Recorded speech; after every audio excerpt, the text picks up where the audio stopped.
Are we live? Yes, now we're live. Coming to you live from SydFIT in Kitchener. It is the Syd and Sonya show. Boom. Today's theme. We have a theme for today? I think. The gun show. The gun show. Host of those babies. Come on now. It is Monday.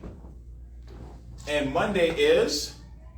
What's Monday? What are Mondays? Monday's Boxing Day. Monday's Boxing Day. Always Boxing Day. Boxing Day, people. Always Boxing Day. Oh, sorry, folks. Sorry. Speaking of Boxing Day, there was some boxing this weekend. Did you see Virgil Ortiz? Virgil Ortiz fought this guy. I don't know who he fought. And honestly, I did not see that. And if I could reenact. So this guy is moving away, and I guess the guy he fought didn't have very much power. And when you don't have very much power against Virgil Ortiz, it's going to be a long or a short night. Long because moving away, and Virgil just tucked it in there. Next thing the guy goes, it was the most delayed. All right, so again, I'm Virgil Ortiz, right? And the guy's like, oh, so this be on the side. Man, like. I'm gonna need it in slow motion. No, that's not. All right. Faces. Don't forget your facial expressions. There we go. Amazing. So the liver shot, like, that's how powerful. Because the guy was moving, and Virgil tucked it in there. And when you hit that punch, man, the guy, like, listen, nobody wants to go down from a punch to the body. But when you hit that liver, listen, there's nothing. Your mind is saying one thing, but your body says another. Your body says, oh, it's time to, check the canvas. My guy, brave, got up, tried to continue on. I didn't get to see the whole fight, but that was enough for me. I felt pretty good watching that. All right, how we doing? Are we ready? We're getting there. There we go. Today's special guest. Special guest. Love special guests. Me too.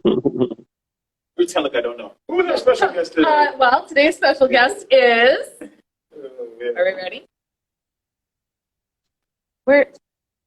Let's see. We'll wait for them to come on so we can properly introduce. All right. It's way more fun.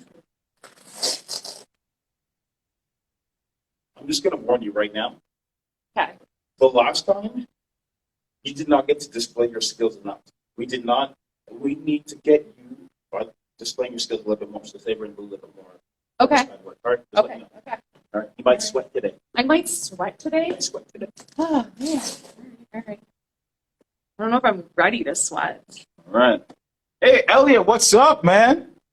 I've been watching you do your weigh-ins. I'm proud of you, man. Keep it up, all right? Consistency. Stay on there, all right? Stay on there. Do the work all week long, check it in, and keep hitting your goals. Let's see. Dewith, my friend, are you guys there? Are you live with us? I am here, but I'm not sure why you're not seeing me. Yeah. Camera angle. I don't know. It's okay. I can hear you. Yeah, we can hear you. My first question, and people probably don't ask him this question. Okay. But I'm going to ask him. Okay.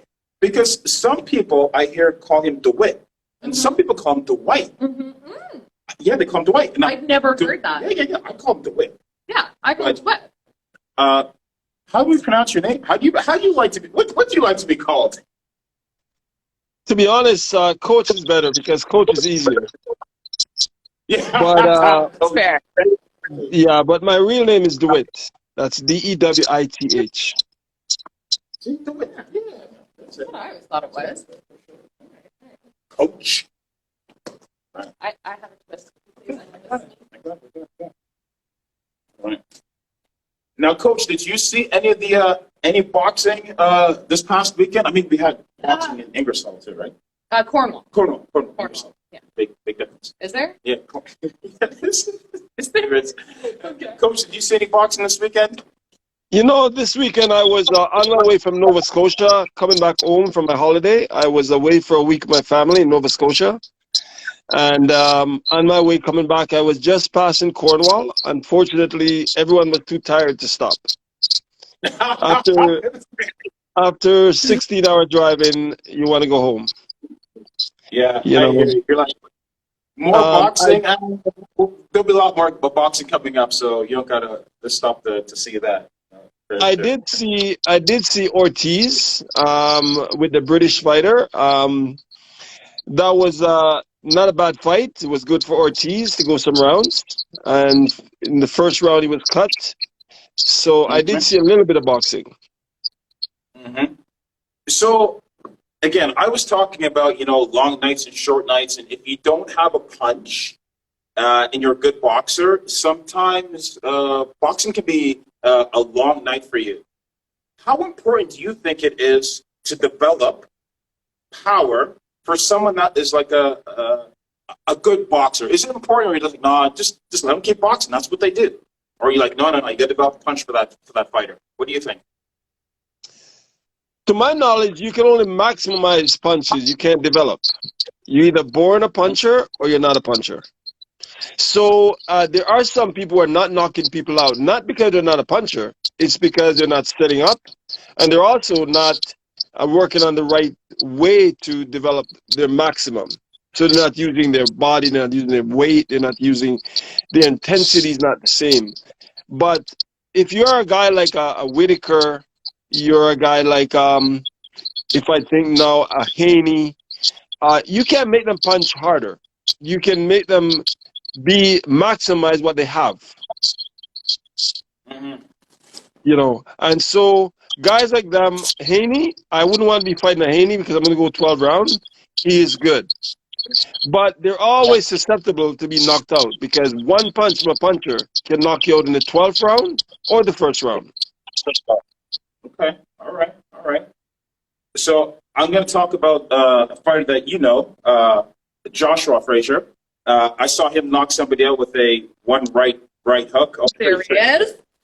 Now, would you consider Joshua a boxer, a puncher, a boxer puncher? Like, how would you classify him if you were to classify him in the ring? He's a boxer puncher. He's not a Wilder. Mm-hmm. He's not a Julian Jackson. Julian Jackson and Wilder, they can knock you out with left or right. Anytime. Yeah. One punch. Joshua can knock you out with a combination of punches, which means he can knock you out with one, but after he hit you 3 or 4 times.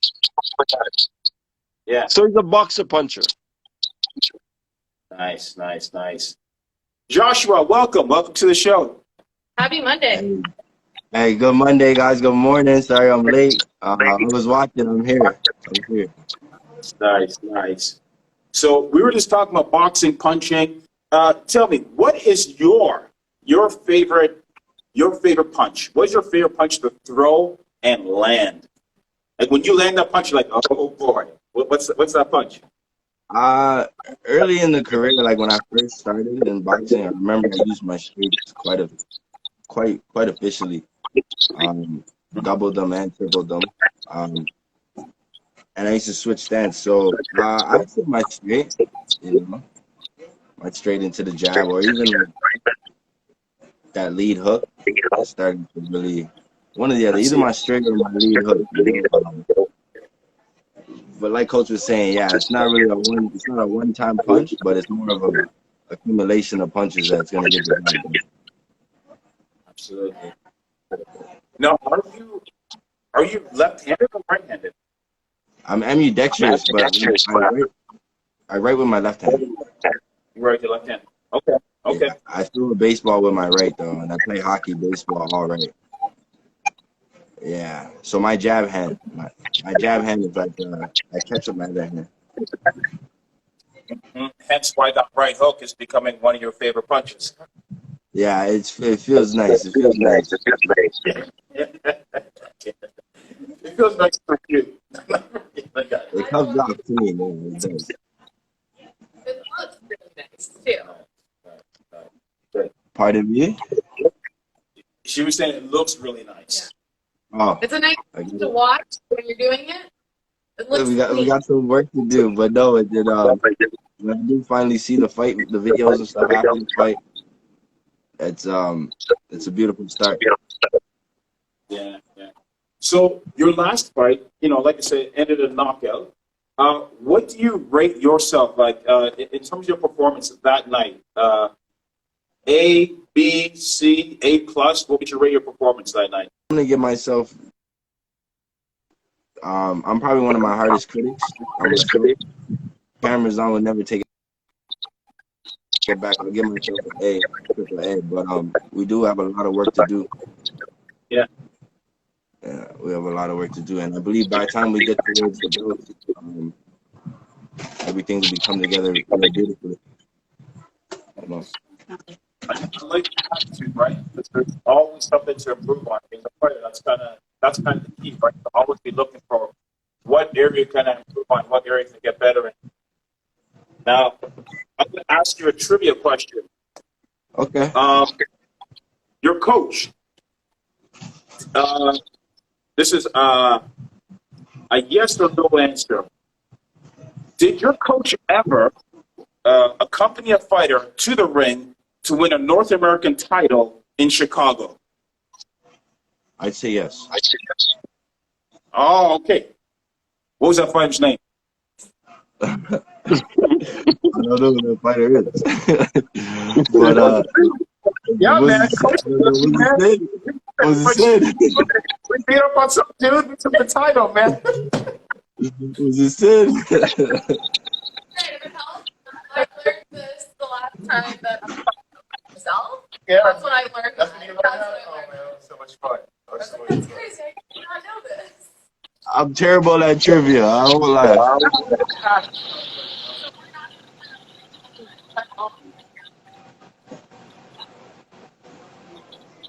So what we like to do here is also learn different, because all coaches, different fighters have different ways of throwing punches, of doing different things.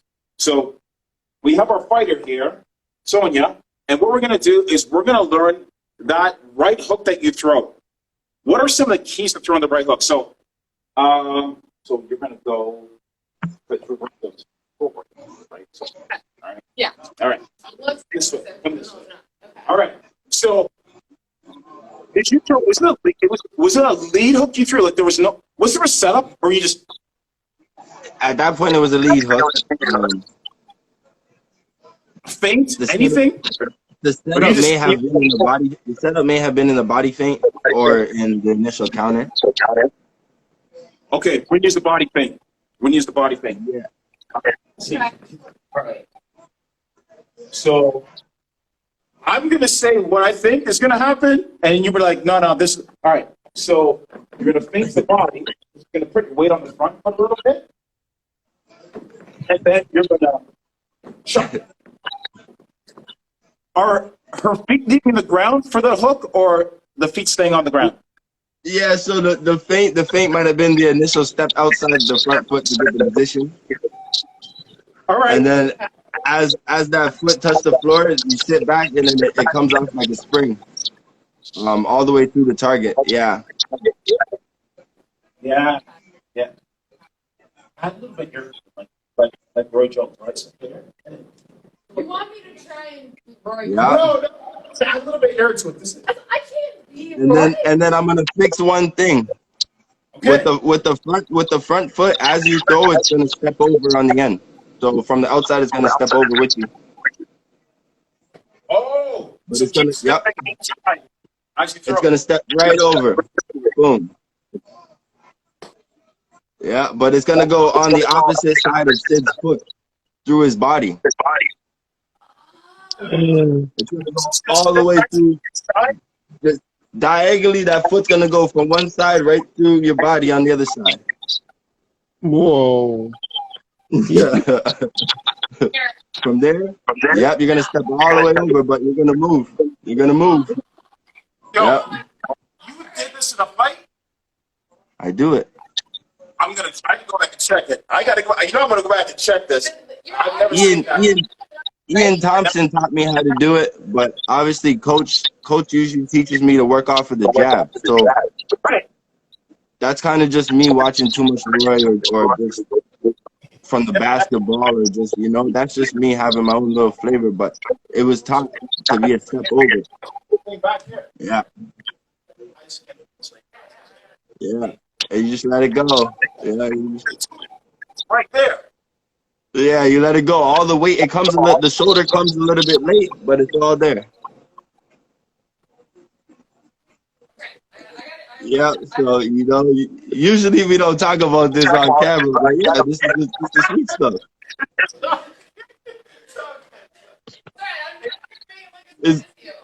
They still got to be able to execute, or they got to be able to stop it, right? I wouldn't know what to do about it. It's the sweet science, 100%. It's all angle, timing, and everything else, like Coach said. Okay, so I got paint. Yeah. Wait. Oh, that's actually step is pretty quick. I got it. I got it. Yeah, but see, for me, at that point in the fight, I was sending that shot. That shot was sending it home. At that point, yeah. That was just one shot, sending it out. Nice. Right off the button. Body work. How important is it for I want to say young fighter, but for any fighter? How important is the body work? You know, in the first couple rounds, are you like heavy on that, or are you like, you know what? It's kind of important. It's more important than your jab. Where are you on the body work, coach? Well, first of all, the jab is the most important punch in boxing. The jab is the number one. But body work, I love body work because I myself was a body puncher. I love it.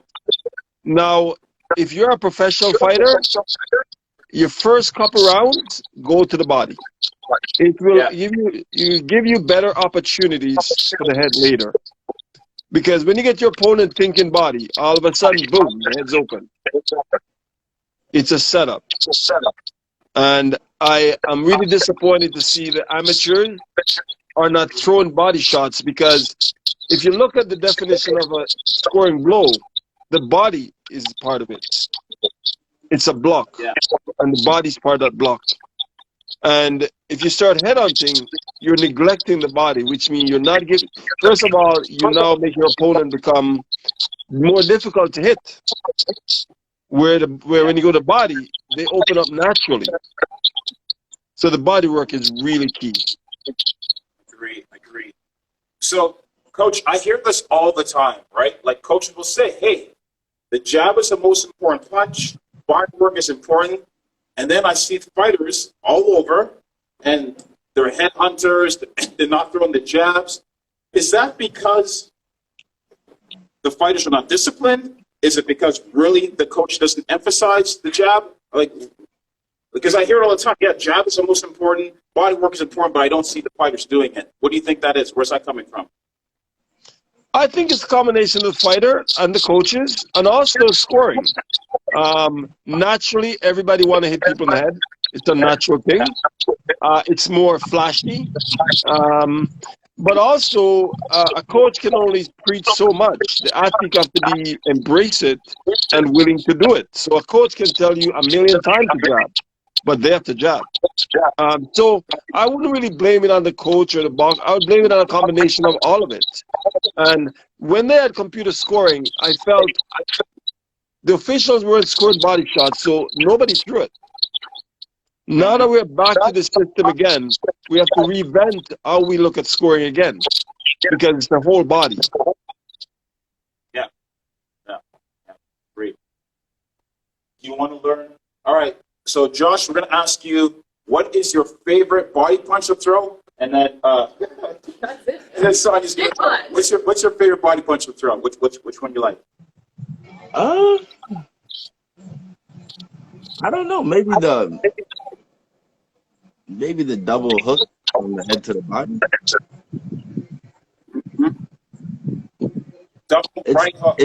It's trained on both hands, so either side. Okay.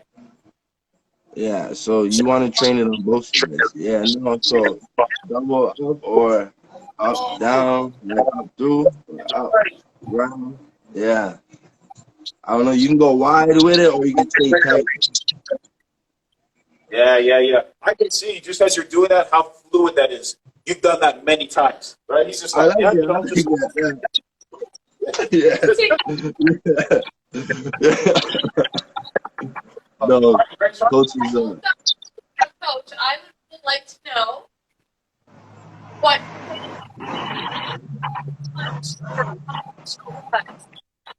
he's coaching you. Oh. What was his favorite thing to teach you? Mm-hmm. I know it's going back, but I think the two of you. Okay. Yeah. Okay. I'm going to say probably. The straight left was. We did a lot of straight left. We worked a lot of straight left. Knocked the guy down a couple times with that one. So straight left to the head, straight left to the body. Was a good one. You know, that was it. Let's go. We're gonna try that hook to the head, hook to the body. Okay. It's not fluid. Which, by the way, so and this is why I love coaching too, right? Because you have all these rules, right? And the rule of coaching, one of the rules is end up at the head. You go body, then head, because it helps bring your hand up. But if you're breaking your rules, and everybody's doing the same thing all the time. So my guy Josh was like, no, I'm going to do the reverse. Boom, wow, right, bring the hand up. So I love that thing. And we have someone here, Bill says he loves the way that Josh destroys his opponent's body. With a big fist slap up. Precious. Big shout out, man. It's a dog pound.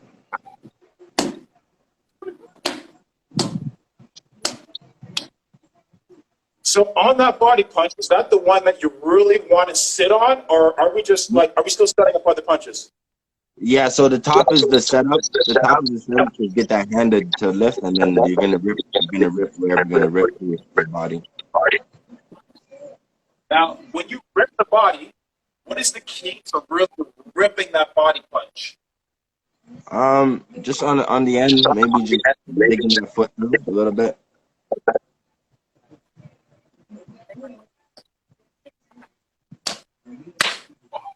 Okay. Does that work? I don't know. I like it.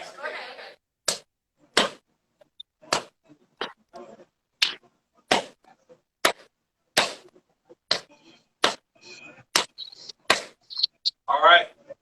So I'm noticing something about you, Joshua. You must be you're an athlete. You got to be an athlete because some of the things you're talking about here with moving the feet, you can't teach just anybody these things. You got to have some athleticism to do these, otherwise it's not happening. So, would you consider yourself an athlete? I tried to play. I tried to play every sport in like grade school growing up as possible. So played a lot of things, cricket, kabaddi, wrestling. I didn't do any wrestling, sorry, but we did rugby, a few other things, football in high school, basketball, volleyball. So pretty much anything that I could play. I'm not a fan of golf, but we do golf a lot.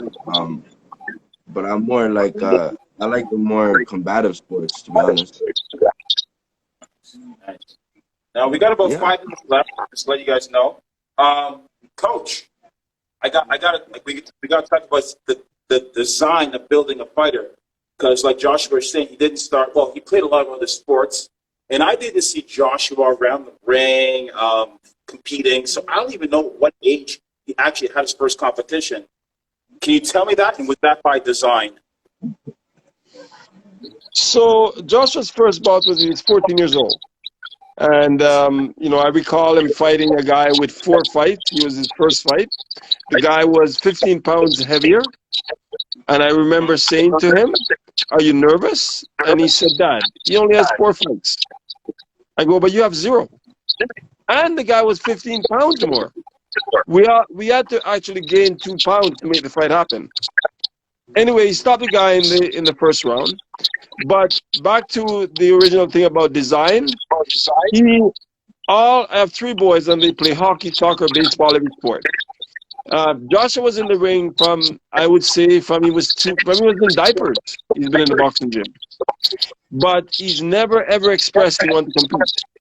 but he was around the ring. He met Roy Jones. He was always around fighters. He was always at camp with us. When Mark and Troy was going to trials, he was there at the ringside. I would say he was prepared to be a fighter from he was born. The words of explain to him he can do whatever he wants, hard work, all those things was put into him. Now, back to the main thing about a new person walking in the gym. They can't have what Joshua have. Joshua was born in a family of fighters. You can't teach that. What you can teach is a kid with hard work ethics can make up by working really hard, but they won't get what Joshua have. So, you know, the Steph Currys and the kids who play with their fathers, they have way ahead. It's like you born in a family of lawyers. You already know law term that your friends will never even hear because you hear your father talking about it, your mother talking about it. This is natural. You know, so what I want to tell kids who are not the Joshua were born in families, that they got a lot of studying to do. And the internet's a great asset right now because they can ask anything they want. And the computer will tell them. They can also watch, study. There's so many boxing on right now. There's so many videos they can watch. How to train, how to do this, how to do that. But the most important thing is they got to love it. They have to love learning and they want to be the best. They have to set a goal to be good.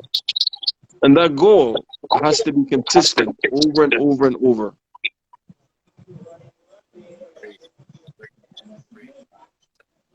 Before you go on, I have a Brazilio says, guys, I will visit you with Lomachenko. Sounds good. Sure. We're down. You guys are down? Yeah. I think Coach and Joshua are down for that too. We'll have a good time.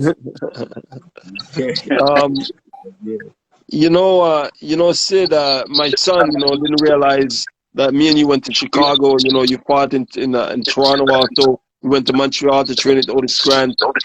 One of the things my son has said to me over and over is I don't give enough insight on my past. And this is true. And the reason is I'm focusing on Joshua Frazer now, not Dewith Frazer. Now, I am supposed to expose him to this because it is my past, and he's learning from this to other people. And then he's coming back to me and said, Dad, you never told me that. I'm not really a big fan of telling people what I did and what I didn't do. I've done a lot in boxing, and I've been very privileged to have a lot of people like yourself, Rock Amber, and all these people assist me. Hello? I'll call back. I've never been a fan of telling people what I did. I mean, I've been in 4 Olympic Games. I'm very privileged. I don't want to go around showing off about that. But my son is very gifted, and he's going to have all the opportunity to benefit from all those things I've done.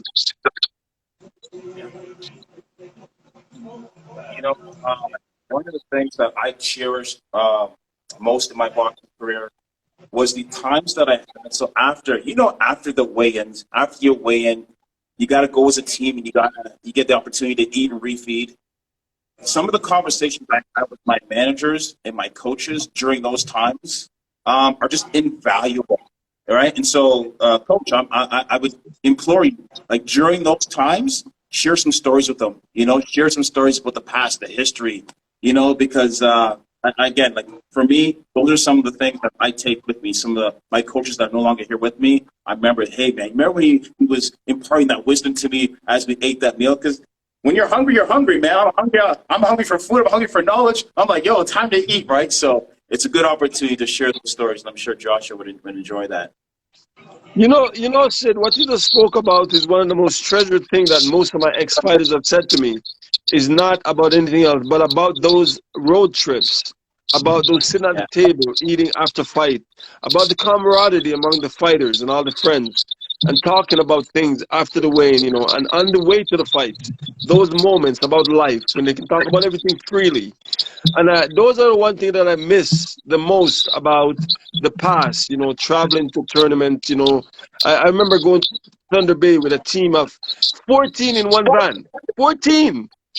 Why? Because one of the vehicles broke down on the way up. So just all go in one. That was one of the most memorable tournaments I've ever been in. Not because of the tournament, but the venture getting there. and those moments and how they bonded, and every one of those kids today remember those moments. And I think this is the part about boxing that is lost, and we need to revisit that because the kids enjoy that. Yeah, yeah, yeah. Lifelong memories for sure. Good. Yeah. Joshua, listen, Yes, man, sir. my final question for you. Fighters, no fighters, all right? I see a desire in your eyes. I see a hunger. I see that. I feel it. Where does that come from? You know what I mean? Like, you're not just about being okay. I can tell you want to take it to another level. Where does that come from, man? I want to provide the best life for my family to come, just like my father, my coach, and like I have a big family. Like my family's providing me with the most support and love like you could ever have through the ups and downs, right? But just boxing's put food on the table, and I realized like it was always there. And then until it was taken away from me by someone else, that I realized how much I needed in my life. So when I came home from college, I decided we made our goals, and my coach, my father, he sat down and put it on paper. And I have my team, Rival, Russ Amber, and Mr. B's, and all those guys, Steve. There's a whole bunch of guys, Joe. I can't say enough, but everyone's helped me out since the very first day. And I can't, you can't, like you said, it's priceless. You can't repay them. So instead of just giving my best, that's how I'm going to repay my family. No, I see it. I got the vision of the table, right? Like you said, the table, it was always there. And now you're like, okay, it's time to eat, Yeah. So I feel that. Yeah. Right. My question, after a fight, what is your go-to treat yourself food that you're like, I have done this, I have trained hard, it is time to reward myself, I am going to eat what? Okay, so basically once we weigh in, I mean back in the day I still get whatever I want. But we just make sure we don't eat no Five Guys or nothing like that before the fight. So we'll wait till after the show, and then I don't know. I guess a good dinner with the family, no matter what it is good for me. But donuts is my thing. Anytime, some donuts, some good donuts. Why does a lot of fighters? It's always donuts. I have like 3 people who have said the same thing. It's always donuts. All right. A meal with the family, and then some dessert. Apple fritters, and I'm not a big donut person myself. So, but they're delicious. So now I'm just like, I'm on this donut kick. Is there anything I should be trying now? Well, shoot, I'm not a big fritter fan, but all the other donuts. All right, All right, I'm in.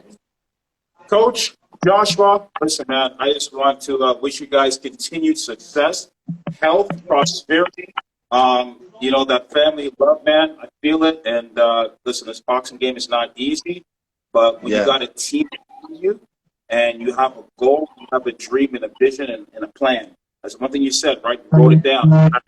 It's not a dream. It's written down. It's a goal. It's a plan. You can achieve amazing things. So I just wish you guys all the best as you for professional career, man.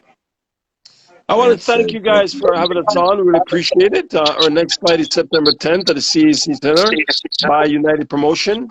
And, we really appreciate the love and the support, not only United, but also the community's given us. And it is up to Joshua now. We have all the forum, you have all the information, and you have all the help. So it will be going places, and the goal will be met. We got that done. Thank you again. With confidence. Big shout out to everybody for watching. Quite a few fans on here who saw you fight Barry on the last United Promotions card. They're all saying you put on quite the show. They loved watching you fight. And then the final question that we had from somebody who posted on was Usyk or Joshua? Guys, final weigh-in as we head out. Shoot, I don't know. You can repeat that again? I don't think I heard it correctly. Yes, Usyk or Joshua? I'm gonna say Usyk, and the reason I'm saying that, I feel Joshua is not hungry. I think he's been fed, and I think he's okay with what he's been fed. He's not. He doesn't seem to have that hunger. And in order to be successful, you need to be hungry.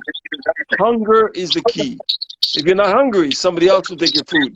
You better watch your food at the food table. Somebody will take it.